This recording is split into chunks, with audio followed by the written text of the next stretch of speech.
You too will come to understand fear as I have. Hello everyone, I'm Mike DeAngelo with That's Entertainment, and this is your Lost Gems review of Eternal Darkness, Sanity's Requiem by Silicon Knights. Horror has always had a tenuous grasp in the video game industry. It's hard to do correctly, usually falling to a few of the bigger, better-off companies who are fluent in the genre already. But in 2002, Silicon Knights released a game that had more than enough quality as both a game and a story to truly stand out.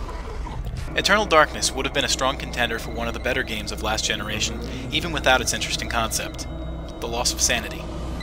But that idea clearly pushed it further as an interactive title than most games get. However, was Eternal Darkness a good game because of it? Or was the breaking down of the sanity of both the characters and the players nothing more than a gimmick? Very well then. For your efforts, I promise a quick and merciful death. Alexandra Roivas is summoned to her grandfather's estate in Rhode Island in the middle of the night in the year 2000. There has been an accident, and her grandfather has been brutally murdered, barely even leaving behind any remnants of his body. While waiting for answers from local law enforcement, she begins searching for her own. Among the large mansion, Alexandra eventually finds a secret alcove where Edward Roivas used to study ancient cultures and texts. Among them was the ancient tome of Eternal Darkness. Upon reading the tome, Alexandra is whisked back, through time, living the experiences of people directly involved with it. She sees through the eyes of a Cambodian slave girl, attempts to prevent the assassination of Charlemagne, and even takes on the memories of less distant ancestors. It all begins with Centurion Pius Augustus. The Roman, praised for his prowess in battle, unwittingly releases a great evil into the world, and is corrupted into serving it, rising to power as the chief antagonist of the game. Eternal Darkness is a well-crafted story, and there are more than a few overlaps and twists that will keep the player guessing at the true nature of its art form.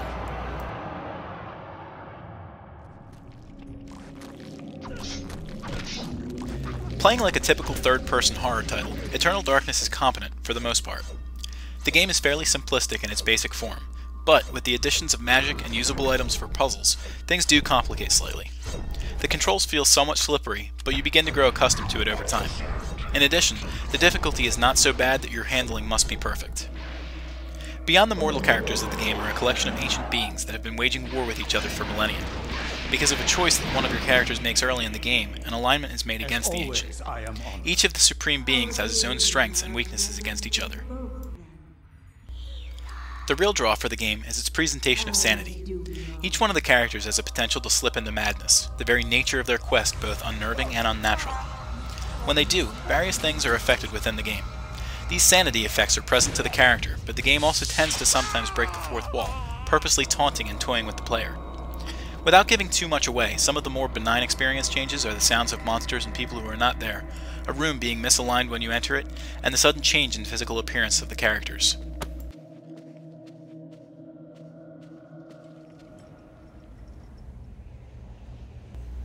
When the game came out in 2002, Eternal Darkness's graphics were considered next generation. These days, they just may not seem to cut it, as visually, things often seem a little blocky. However, everything moves in a lifelike, fluid way, which is more than you can say about a good deal of other titles around the beginning of last decade. The sound too was leagues beyond most other titles, and a good measure. Most of the game relies on presentation to the player, and Eternal Darkness did not disappoint. The screams and cries of tortured souls calling out to you have a haunting effect that cuts deeper than most music ever could. The game's own tunes are dark and foreboding, interlacing well with the noises relevant to the loss of sanity. Vocals were delivered very well in the game. All 12 characters deliver convincing and emotionally infused dialogue. It is the work of the actors who voice the ancients that really take the reins though, whose presentation is flawless and gripping.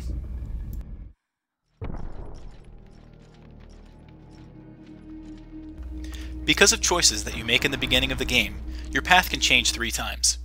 The differences are fairly ambiguous, but they do have a deeper effect on the game, including the strength of your characters. There are some optional side quests that you can manage to pick up to aid you on your quest as well. Playing the game at least 3 times is necessary to see all the events of the game, and learning the truth about the legacy that the ancients have left behind.